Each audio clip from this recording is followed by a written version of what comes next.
Hi, నేను వీడి దోస్తుని. దీంతో వచ్చినప్పుడు నాకు బొక్క తప్ప ఇంకేమీ ఉండదు. పెద్ద బొక్క, వీడే పెద్ద బొక్క.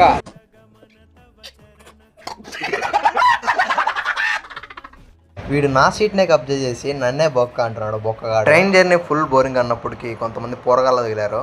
ఫ్రీ ఫైర్ ఆడదామన్నా అన్నారు. ఇంకా రూమ్ క్రియేట్ చేశారు. నేను రూమ్లోకి జాయిన్ అయ్యానో లేదో నెట్వర్క్ పోయింది. మామూలుగా ఉండదు మనతో, మంది ఐరన్ లెగ్.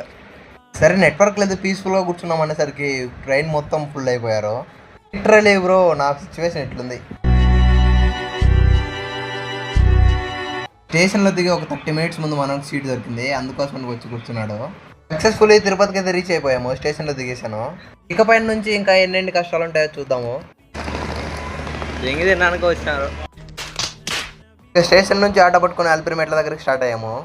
ఆటో నాకు చెప్పాను, అన్న నేను ముందర కూర్చుంటానంటే వద్దు, నువ్వు బ్యాక్ సైడ్ కూర్చొని కూర్చోబెట్టాడు. అలిపిరి దగ్గర ఆటో దిగిన తర్వాత వీడు మాట్లాడే మాటలు ఏంటో నేను చెప్తా చూడండి. జనరల్ బోగిలో తీసుకెళ్ళి 500 ఫైన్ చేశాడు. ఇంకా అసలు ఏసీ సీట్ కూడా ఇవ్వలేదు అని ఏడుస్తున్నాడు.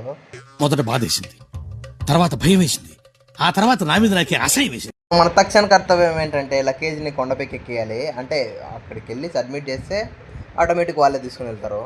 ఇక మొత్తానికైతే ఆడ ఈడ ఎక్కేసి లగేజ్ని చెకింగ్ పంపించాము. ఏమన్నా మా బ్యాగ్లలో బాంబులు ఉన్నాయేమో, సారీ. ఇంకా అలా ఫుల్ చెకింగ్ చేసి ఆ తర్వాత నెంబర్ తీసుకుని దానికంటూ ఒక ట్యాగ్ తగిలిచ్చారు. ఈ బ్యాగ్లలో నా బ్యాగ్ ఏదో నాకే తెలియదు. ఎక్కిన తర్వాత ఈ రిసిప్ట్ చూపిస్తే వాళ్ళే బ్యాగ్ ఇస్తా అని చెప్పారు. వచ్చిన 10 నిమిషాలకే మిస్సింగ్. వీడు ఏందో కానీ వద్దులే. ఇంకెన్నిసార్లు మిస్ కావాలో, ఎన్నిసార్లు ఎక్కడ పోవాలో ఇంకా అప్కమింగ్లో చూద్దాం. ఎన్నిసార్లు తప్పవుతావు రోజుకి రే. వీడేమో లడ్డు కావాలంటాడు, వీడేమో రోజుకు 10 సార్లు తప్పవుతాడు. ఏం చెప్పాలా? ఏం చెప్పేది లేదులే కానీ ఇంకా దర్శనంకి టికెట్ కోసం క్యూలో నిలబడ్డాము. ఈ క్యూ చూశాక మాకు టికెట్ దొరకడం కష్టమే అనిపించింది. టికెట్ దొరకదు యాక్చువల్లీ. చెప్పు అసలు. నేను ప్రకాష్ గారు, మురళి గారు ముగ్గురము ఏడ విన్నారు? తిరుపతి, తిరుమల. వీడోడు మేస్త్రి. ఇంకా సక్సెస్ఫుల్లీ 1 అవర్ నిలబడ్డ తర్వాత టికెట్ దొరికింది. మురళి, మన తక్షణ కర్తవ్యం ఏంటి చెప్పురా? మణిబంధం బహిర్ముఖం. ప్రసన్న వాదే సరియా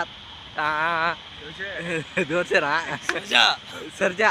ఓకే గోస్, ఇది పార్ట్ 2. పార్ట్ 3లో మళ్ళీ కలుద్దాం. Thanks for watching. ఉంటా.